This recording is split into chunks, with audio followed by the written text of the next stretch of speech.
नमस्कार, जय जोहार। मैं संतोष कुमार निषाद जिला प्यार से बोचकू के थो। मोर नवा पिक्चर आथे सुन सुन माया के धुन, और वो हो लगा थे 17 फरवरी के।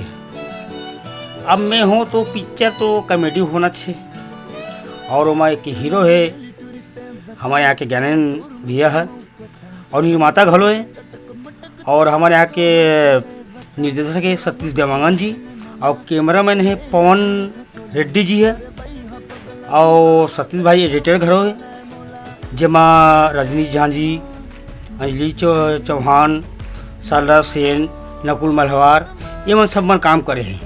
तो आप सबों से निवेदन है कि 17 तारीख के 17 फरवरी के देखे बार झन भुलाहू का बार की। हाँ, मैं हूँ जिला प्यार से संतोष कुमार निषाद बोचकू के थो। ते हमारे हंसी मजाक से भरपूर बहुत बढ़िया पिक्चर सुन सुन माया के धुन के तारीख के 17 फरवरी के।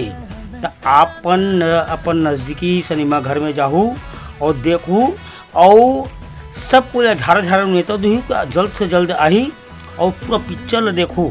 और पिक्चर ला देखे के बाद बताहू कि कैसे लगे पिक्चर है। तो हाँ, आप मन से निवेदन की तारीख के 17 फरवरी पिक्चर के नाम है सुन सुन माया के धुन। हाँ, तो जय हिंद, जय भारत, जय छत्तीसगढ़। देखे बार झन भुलाओ सुन सुन सुन माया के धुन। मोर मोर सुराना जोड़ी जबारा कोनो ला पूछ लेते हैं हमें सुराना।